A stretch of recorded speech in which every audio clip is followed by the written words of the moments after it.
कि स्वामी प्रसाद मौर्य कहते हैं दीप उत्सव पे उन्होंने अपनी पत्नी की पूजा वूजा की और कहते हैं कि आज तक 2 हाथ और 2 पैर वाला ही बच्चा जन्म लिया है धरती पर, चाहे किसी भी जाति में, तो 4 हाथ वाली लक्ष्मी जी कैसे पैदा हो सकती? स्वामी प्रसाद मौर्य की बातों पर कोई भी टिप्पणी करना ना करना उसका कोई अर्थ नहीं निकलता है। स्वामी प्रसाद जैसा महापागल आदमी इस दुनिया में है और उसको लोग तवज्जो दे रहे, विषय बड़ा यही महत्वपूर्ण है। मुझे लगता है ऐसे पागल आदमी को महत्व देने की कोई आवश्यकता नहीं है। जो व्यक्ति खुद भ्रमित है, खुद पागल अवस्था में विक्षीण होकर के घूम रहा है, सत्ता चली गई बेचारे की, कुर्सी चली गई, दर दर भटक रहा है, ऐसी स्थिति में पागलों वाली बात नहीं करेगा तो आदमी क्या करेगा। मुझे लगता है कि उसकी बातों पर विशेष न ध्यान दिया जाए और उसको पागल घोषित करके उसको पागल खाना में डाल देना चाहिए। कोई भी संविधान हो या कोई शास्त्र हो या किसी के ग्रंथ हो, किसी धर्म के जानने मानने वाले लोग हों, किसी भी धर्म को अपमान करने की इजाज़त कोई भी धर्म नहीं देता, न कोई संविधान देता है।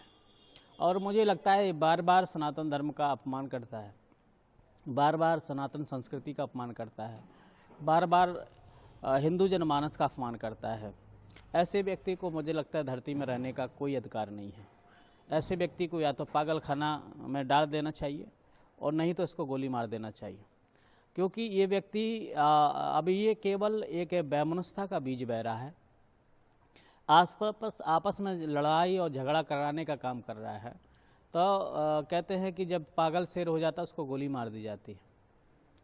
मुझे लगता है वो पागल हो चुका है। ऐसे व्यक्तियों को रहने का कोई अधिकार नहीं है, क्योंकि ये लोग रहेंगे तो देश को अशांति पैदा करेंगे, देश में अशांति पैदा करेंगे, आपस में लड़ाई झगड़ा कराएंगे, संप्रदायवाद कराएंगे। तो ये सब इन लोगों के पास अब कुछ बचा नहीं है।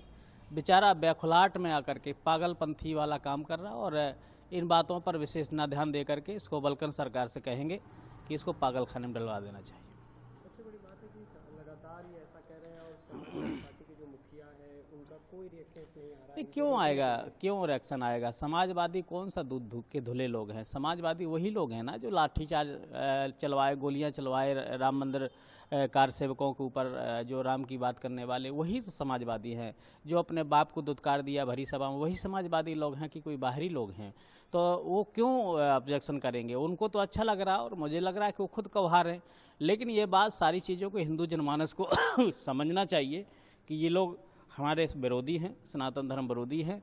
इनको जवाब अपने वोट से देना चाहिए, ना कि गाली गलौज करने से इनसे, क्योंकि इनका गाली गलौज करने का मतलब है खुद अपना ही अपमान करना है। इनका कोई अपमान नहीं होगा, ना इनकी कोई इज्जत है, ना कोई प्रतिष्ठा। ये बहिहा टाइप के लोग हैं, बेशरम टाइप के लोग हैं।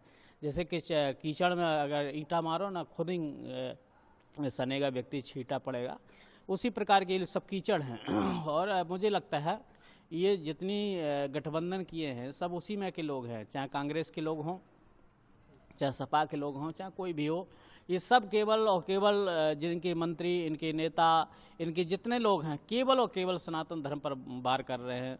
कोई कह रहा है सनातन धर्म को ख़त्म कर देंगे, मच्छर है, डेंगू है, तो कोई कह रहा कि गीता भागवत जला देंगे, कोई कह, ये किसी के माइक लाल की ताकत हो तो किसी सनातन धर्म के अलावा दूसरे धर्म के बारे में थोड़ा बोल के बता दे, थोड़ा सा इस्लाम के बारे में बोल के बता दे तो पता चल जाएगा भी। क्योंकि अब हम लोग जो है शांति प्रिय लोग हैं, कोई भी कुछ कह के चला जा रहा है, लेकिन इसका परिणाम ऐसा नहीं कि नहीं मिलेगा, भोगना पड़ेगा, कोड़ पड़ेगा, कीड़ा बन करके इसको गिरेंगे, निकलेंगे मुँह से।